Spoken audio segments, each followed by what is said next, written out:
back to Sew What, our conversational sewing show with me, Stuart from the Woolpatch, and of course, as always, with Carol Elaine, master tailor and couturier. Hey, Carol. Oh, hello, Stuart. What a day. You must be exhausted. Right, viewers out there, Carol is working towards, this is London Fashion Week or Paris Fashion Week? Tell us more. It's coming up. Fashion Week is next week. And then after that, it's Paris Fashion Week. And then I think it goes to Italy. I think it started in New York. It's not really my world. My world is mostly bespoke. But as everybody knows, I got involved with consulting for a collection. Yeah. I do this now and then. This one has gone to the wire. They usually do go to the wire. And my role in this is to sort out the development phase. So it's taking the designs from the designer, making the patterns, and then putting the prototypes together. So we would start with a calico, you know, a muslin or a calico or a lesser fabric. And then we would, and then learn as many lessons as we can about shape and proportion and make. And then we would do another prototype with the real fabric. And this is what I'm doing now. So I've got this, a lot of houses use this cloth, Stuart. It's from Laurent Garrigue. Hope everyone can read that. Yeah. And they supply a lot of the fashion houses all over the world with crepes and silks and all sorts of jazzy fabrics like this one, which is, it's got, I don't know if people can see this, but it's got this silver thread in it. Does that, if I put it against that? Oh yes, I can see it now. Yeah, look at that. It's really, so that's where it gets its shimmer. And then there's also a very curly red thread with it. So you've got those two threads that you're working with. So this is definitely one for a ballpoint needle in your machine, but also in the overlocker as well. Oh, okay. Because if the needle hits one of these silvery threads, and it will pull and it will just cause a run, you know, like horizontal run, really not nice. So that's the dress behind that we've been following for the last 3 That's sessions. right. As Fizz like to call it, it's the Bond dress. That's a good one. This offering in the collection was a lot of our garments in this fall winter season are really intricate. There's a lot of tucks and there's a lot of pleating and draping and all this, and that's tricky for the factory to do. And anything that takes more steps or is a bit harder to work out technically wise, then it costs more.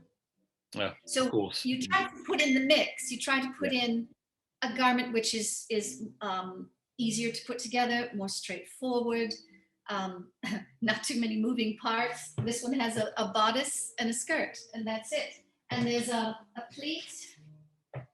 There's it's a vent, so that this. Oh yeah, we talked about that. Lays up the back. So it's really nice, and it's got some interlining in it, so it hangs really well. The dolman sleeve it's designed to just have a very small French seam allowance in it. Beautiful. Not a lot of bulk, not a lot of drape, a bit of blouson in the front, then disappears on the side. It's got some side pockets, so it's got a more casual tone to it. And then that lovely dolman neckline. Beautiful. Which is crisp, and it's just lovely. And so it just moves beautifully, you know. Doesn't it? There's just not a lot. You can dress this up, you can dress it down. And the one thing that we're concerned about when you show it in front of a buyer is this thing, it's called hanger appeal. You want it to look good even on a hanger. So right. When the lady takes it off, or the gent takes it off and takes it off and looks at it. So one thing I can show you is just like how the seams are finished. So there's no raw edges. No. I mean, both of these seams are just turned in. It's all flush. There's a very pretty, I know it's hard to see, but you know, it's good to show these things even if they're not. That's a mitered corner and a half. Can you see that? Okay, I can see it. I can spot them. Beautiful. That's a mitered corner, a really lovely corner, and it's got some interlining in it, so Oh, it well hangs really done, nice. you. Yeah, this is all finished off. There's no raw Yeah. edges. There's no overlocking showing. And what about And that lovely the back, the entry at the back that we talked about last session? yes, so there's that, and I put a thread loop on it. I've not done the button yet, so but that's going to be, you know, the final Yeah. final thing before, and it will be done. But I need to find a very tiny button to cover. So once that's done, the thread loop is on. It's just and the facing is all in. Everything Yeah. exactly how I want it. And Oh, well done, you and your team. oh, well, thank you. So that's, you know, that's a nice straightforward garment to give to the factory. There's not too many questions. Oh, the other thing is that you can see it's sheer. Yeah. So Just we've well, got, not too bad though. But it's not too bad, but and some people will want to wear it like this. yeah. Some people will have maybe some lovely an under bodice or Yeah. you know, nice knickers and a bra Yeah. or an all-in-one or a shorty. But we're also going to have it with a slit, and the slit comes right to the slit, the height of this slit. Oh, So lovely. all of that and up will be Yeah. lined in if they want. So that's another thing about it. The slip is easy to produce. The dress is easy to produce, and there's a lot of possibilities in wearing this. You know, for Oh, casual or for dressy. So it's nice to have a mix of garments that the factory is going to be happy with. You know, because yeah. as I said before, the harder it is to produce something, the higher the cost, you know, in making it. And then you have to take into consideration the cost of the fabric, the cost of the trimmings, the packaging. Yeah. You know, and all this has to go on next. But right now we're at the final stage that we can show something to the buyer that hopefully they'll then invest in, and then we will conclude the R&D with the factory. Is that how it works then? So is the buyer at Fashion Week watching it, Yes, and then they go, "Oh yes, I'll have 1,500 of those." Hopefully, please. Oh, see now I kind of like watching the fashion houses runways. So like Dolce & Gabbana, Dior, Chanel, Armani. I'm a big fan of Armani, and I love watching their runways.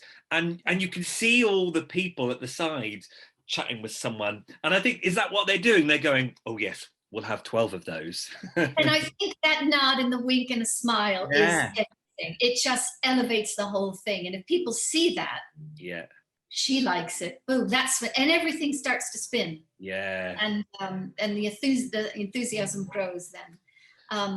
But and it's so exciting because you were saying it was that young lady that was in. She popped in to say hello. What was her name again? Her name's Laura. And she's the designer. She's the designer. This is her vision. Yeah. And we met a year ago in lockdown. Not much was happening. Nobody was going anywhere. And we just thought, why not? It does sound mad. Why not? Start a new venture. But I think it says something about this mighty machine of the fashion industry that we, no matter what is going on with the economy or our lives or whatever, it's a way of connecting to the present. And it's not about having something new for the sake of it. I think we just want to be ongoing, you know, and fashion and color and new ideas and new technology and new technology that leads to more comfort and better performance. It's all part of it. It's easy to latch onto. I think so anyway. Have you enjoyed going back into this hubbub world of Fashion Week? Are you thinking of doing it again, or have you already gone, no, that's me, I'm going back to just my bespoke? Well, it is exciting. It's that new thing, you know, you get the goose flesh all over again because somebody has invented something in their mind. Now that it's always a compilation, right, of something that's happened before. You know, clothing, not much has changed about clothing. It's just how people are putting these different elements together. it's always repetitive, and seems to be seasonally repetitive. You know, you come to spring and you get the Breton shirt, right? And you get the nautical look. Yeah. You get fall, winter, and out come the tweeds. Yeah. It's Yeah. I just finished a tweed coat today. Look at this. I thought this is lovely fabric. Oh, It's a herringbone, but it's got, I don't know, you've got an eagle eye, so maybe you can spot the little flecks of. oh, there's like little, do we call them neps? There's little, every now and again, there's a little brown Yes. nep. Yes, and you should be able to see some light blue in there as well. I don't know if it comes from. I can't see the anyway, light blue, but I trust you there. You can see the brown. So, and it is, in fact, this is dark brown and cream. So I just got this coat, which is also in the collection. It's just gone to the buttonhole guy. So he's going to put in the keyhole buttonholes with the bar tacks on the end, like you get in suits and things. So it's all new. It's far flung from the handmade bespoke, you know, that really deliberate way of working. And you know it so well, and your hands just do it. This is all new to me, you know, lurex. Yeah. All these knits and these new shapes, and this lovely paisley in the background. That's going to be the final dress that I make. That is going to be really elegant and made of many different bias cut pieces, which is going to confuse the paisley. It's quite ordered now. Isn't it just? You can see the repeat in it, can't you? Yeah. And that will all be confused when it gets cut, and it's got a bit of a wrap over section and a midriff section and a 3-part back. So who knows, maybe I'll be able to show you that one as well. Hence, as you say, so that's a complicated one for the factory, and you've also got a not so complicated one to keep those costs down, because otherwise every garment will be, the costs in general will be high. That's right. But then you reflect it in the selling price. You try to cover all that, but it's all about mixing the margins as well. So, and you have to kind of predict, maybe they'll buy some of this and some of that. And together, the margins will give you some kind of a return that you can start paying for your purchases. Oh, well, it just goes on and on and on. Fingers crossed. Now, they do sometimes televise Fashion Week on YouTube and places. Do you think we'll get a chance to see any of it? Well, I hope so. I mean, I've been so buried in all this cloth, and we're near the end. So I'm hoping. I mean, I don't know. I think there are places where the public can go. You buy your ticket and you can see, because they're showing all over London, aren't they? Yeah. I mean, there's so many shows. And generally you get somebody like Somerset House, I think, to sponsor the main part of the event. And then some of the other, I mean, there's some things here in Shoreditch, I'm sure. Oh, well. But I'm hoping to see some of it, you know, when the dust settles. Keep me eyes peeled, and then you're going to go to sleep for a good week, yeah? I think so. Yes. Put your fingers up. Oh, I know. Oh, wonderful. I never heard that, but it's so true. It's so true. Now tell me, you're going to do us a little tutorial, I think. Are you on you were talking about that little buttonhole or a little button? Yeah, I wanted to do that because this is a simple piece. It's straightforward. There's not too many, it's just the cloth that speaks. And I wanted to show that sometimes, you know, and this goes along with the hanger appeal thing. When you look closely at a garment, something might catch your eye that shows a little bit of handcraft. And oftentimes that will sell the garment. Wow. A buyer will say, I'm going to get that because that's an eye-catching, that's just a little detail that shows care and attention and high craft. And that also can elevate the selling price and the whole experience, you know, even just getting dressed and just putting that little button into that little loop. It's, you know, so I'm going to show you. I filmed this myself, so hopefully it comes across okay. We appreciate all the time. And our viewers are so accepting of that because they know it's literally us and you doing it. So we appreciate anything. So well done filming it and trying to probably sew at the same time. Well, let's take a look at this little little video from Carol then about the button. So I'm going to finish this neckline off with a covered button and a thread loop. I've got some double waxed thread here with a knot in the bottom, and I'm just going to show you how to make a simple loop. I'll do this quite quickly. But basically you want to come out of the top of your corner here. Okay, and just take a couple of stitches. I'm going to make a loop that's about a ½ inch tall. There's a bit of lurex thread in here, so if every once in a while that sneaks out, I'm going to have to tame it. Now, I know approximately how big my button is going to be, and I know that that's about how big the loop should be. So I'm going to copy this length of thread about 3 times. And to do that, oh, I've got some hand cream on, so it's okay. So the way to make sure you've got it even is to just put your needle in there and guide all the threads together. Okay, so this is going to be my final stitch. You wax the thread and it prevents it from knotting, and it kind of keeps everything in line. So here I am. Okay, everything's about even now, you can tell. And now I'm going to just go through the set of buttonhole stitches. So here's my first one. So you pass your needle through your thread loop and then out to the end of the thread. Now you see this dress is made of silver, pink, red. So I've chosen a thread here that I think is going to, I think it's going to merge in everything. So here we go. You see where, let's do a stitch closer to the camera here. So needle goes under your thread loop, and then it goes over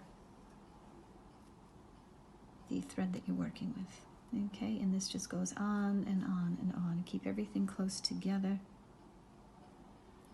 and pull your loop not too tight but not too loose either. Keep all your stitches together. It's kind of like knitting in a way. Stuart will have some comments about that. So Oh, wonderful. Thanks, Carol. Well, you've been clearly busy, so you must be exhausted. So I've been nowhere near as busy, but I have done a little bit more on my gingham shirt. But I'm afraid to say it's all bad news. Stuart, what on earth? Well, I made the most silliest mistake out. But what it did tell me is how easy these mistakes are. They're so easy to do, and I got angry and then ripped it. So I'll explain it to you, because I expect many people out there might be able to feel for me and have been in the same position. So I cut my pattern pieces out beautifully. Yes. So this is a front. Oh, look at the bias pocket. I know, I've done the bias pocket, all wonderful. Well, and I was going wonderfully. Look, I watched your tutorial again to do the corners. My placket, my front placket was beautiful, really good. Very good. But this is the sad news. I took this to the sewing machine with my pocket all perfectly positioned, and I tell you what, Carol, when you do gingham, it's wonderfully easy to line everything up. I had no problems lining my pocket up. That's right. Pattern, because it was all 1/4 inch. It's all That's 1/4 inch. Absolutely, and you get your horizontal and your vertical lines, don't you? But as I was sewing that down to that, somehow the left side had got stuck underneath. So I was actually sewing through, I was sewing my pocket down, and my other side was underneath. Oh, bless. Oh, and I was so upset. I was so upset because I'd done my pocket beautifully, and you can imagine finishing off, pulling it out, and I went to hold it up, and then I was like, what's this? Oh my God, I've sewn it to the other side. How, Carol, how on earth did I get to the sewing machine with the left front underneath the right front under? How did that happen? Because you were used to sewing, you know, it's got layers, you know, there's the front and it's got another layer on top, the pocket. Yeah. And the placket has layers. So you're looking through many layers, and you probably didn't even notice the. No, I didn't even notice. So and then instead of unpicking, you just went like a wild animal in the woods and just went. God, that was exactly like me. I got so angry. I turned into Tarzan. No, not Tarzan. The Hulk. The Hulk. I got, ooh, and I was like, oh. Oh dear. Oh dear. I chucked it across, and I was so angry because I'd spent Tuesday afternoon. I don't have anyone in the shop, so I have the whole table to myself. I had laid it all out. I think I'd even sent you a picture. I was so proud that I know. I'd cut the pattern pieces out. I'd worked out, because the placket is already joined to the front, you're cutting longer because you're going to fold it back. And I'd worked out where the pattern pieces to the left, to the right would meet when the button goes over. So I'd worked hard, and then well, you have enough. I know you have enough fabric, you were saying. Yeah. So. Yeah. There you go. A whole bolt. Okay. But cut yourself another 4-part. I think I think it just reminded me how easy it is. You can make a mistake. When we watch the Sewing Bee, and you see some of the contestants go, oh no, I've sewn it to the wrong side, or oh no, I've sewn the arm to the neck. Yeah. Yes. And you as a viewer sometimes go, how on earth did they do that? But it's so I don't like making mistakes, all million of them. And the man who never made a mistake never made anything. Yes. Just think of that. Thank you. Well, it's so easy. I've done it all. You name it, I've botched it up as well. And it's just sometimes, but you have to, it's a game of patience. You'll know now that if you just put the work down and walk away, come back to it and get your unpicker out and just carefully lift it off, take it to the press, shrink it with steam, you'll be fine. Just pick up where you left off. Maybe don't grab half of it in one hand and half of it in the other hand, and then try to fling your arms as far apart as possible.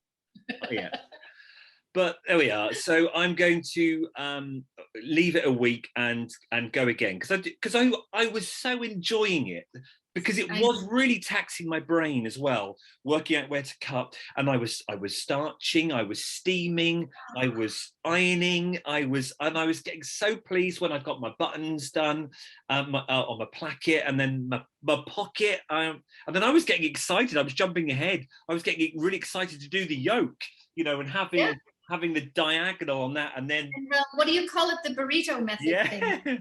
Yeah, all of that. I was excited for you, and I'll be there soon.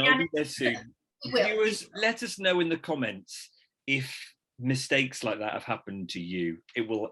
I'm sure they have, because now I know how easy they are to make. But I think it will make me feel a bit better if I read all about your mistakes.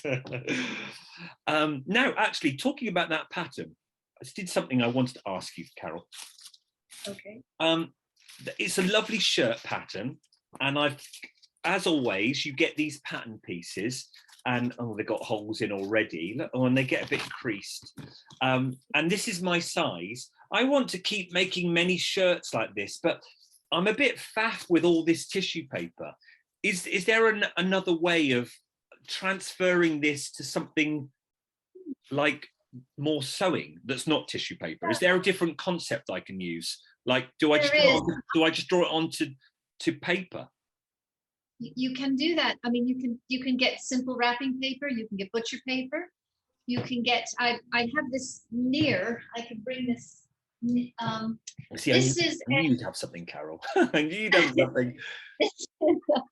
Now, not everybody uses this. I use either side, but this is your dot and cross paper. I like it because it's all arranged in inch squares on a grid, and you have a dot, and then a cross, and then a dot, and then a cross. So you can count easily in like 2 inches, 2, 4, 6. You've got your dots running on the bias here, or the 45-degree diagonal, or your crosses. So it's very clever. Yeah. If you don't want to use that, then you could just use the plain side. But it's more robust than your tissue. It is, isn't it? Yeah. Yeah. But if I take my patterns to a factory, then I put it on card. Oh, see, this is Here. oh, So look at so that's really that's what thick. I would like. Yeah. Yeah, and then you can see how then clear the notches are. Oh, absolutely. Yeah, and nothing's going to rip like my tissue paper. No. This is what you do, because they are going to trace around this. So here's the side body of a waistcoat. Yeah. So, and then you put in your grain line, and you say, does this need stay flexing or what? And all your notch points and everything.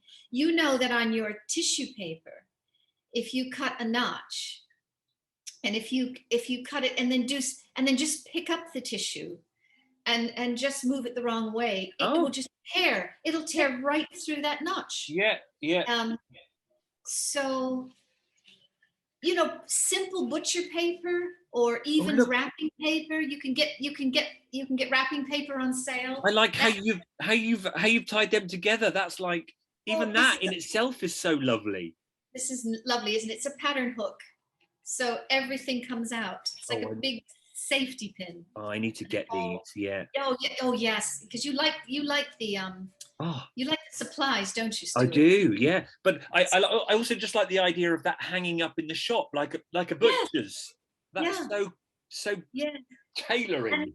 And then this fits. I have some really big S hooks. Yeah. And those fit over a rail. A garment rail, and I can get about 10 of these on one S hook.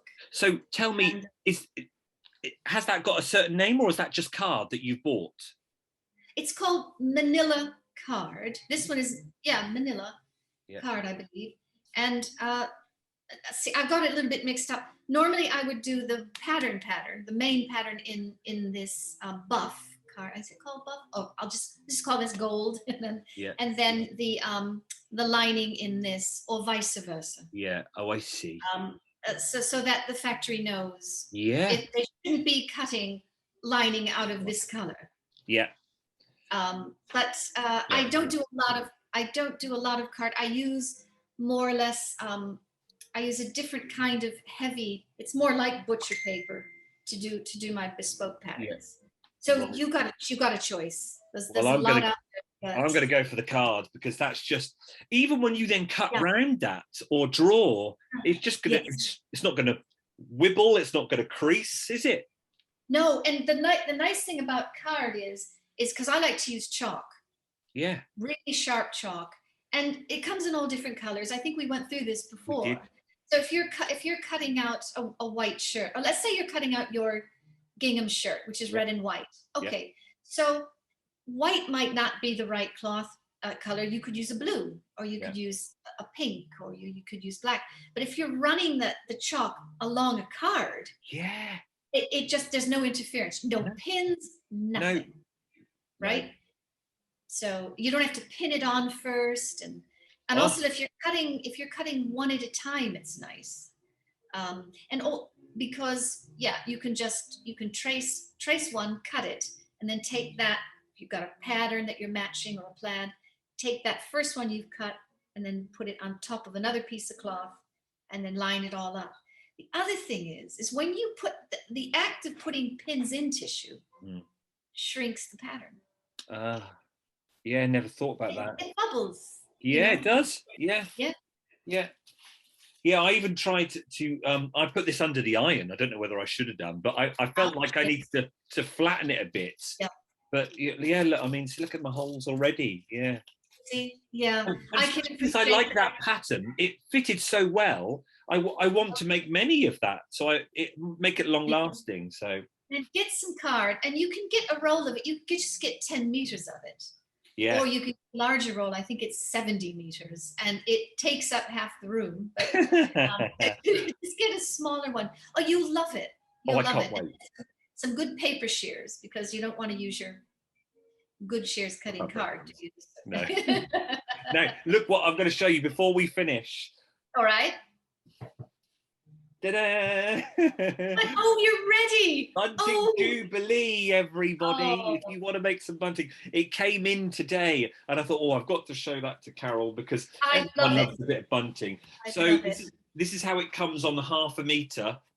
I see. And I'm going to try and prepare a little YouTube demo of several ways of making bunting, because I don't think people want to do write 2 nice sides of bunting, because mostly bunting hangs up against a wall, doesn't it, really? That's right. Oh, you yes. don't really need to see the other side, do you? Yeah. So you can do backing in all different colors, red, white, and blue. I think so. That would be lovely, wouldn't it? Yeah. So when is all this? I'm very excited about Her Majesty's Jubilee. I'm really excited. Me too. I know we're going to have a street party here, but I've also got a ticket for June the 1st for the opening of the Tower of London. They're going to have a big bloom festival, and so they're planting all these flowers now, and it's going to open on June the 1st. Is that the official opening? When is all this? It's the bank holiday weekend, Thursday to Sunday, June the 2nd, 3rd, 4th, and 5th. Oh, right. Okay. So when did you say yours was? On the 1st of June. Oh yeah, so it's getting ready. Is that just before the weekend? Right. And so that's on a Wednesday, is it then? Yeah. And that is the first tea dance in Spitalfields Market, everybody. And Mike, my partner, leads it. It's a swing band. It's a 9-piece swing band. And so that's going to be on the 1st of June in Spitalfields Market. So we hope, and it's the first time they've been allowed to have a dance in 3 years. Oh, so, it's going to be magical for everyone, and I can't. Really is. I think the Sunday is the big thing where lots of street parties are going to go ahead, and the roads are going to be closed everywhere, and people are going to be out with picnic tables.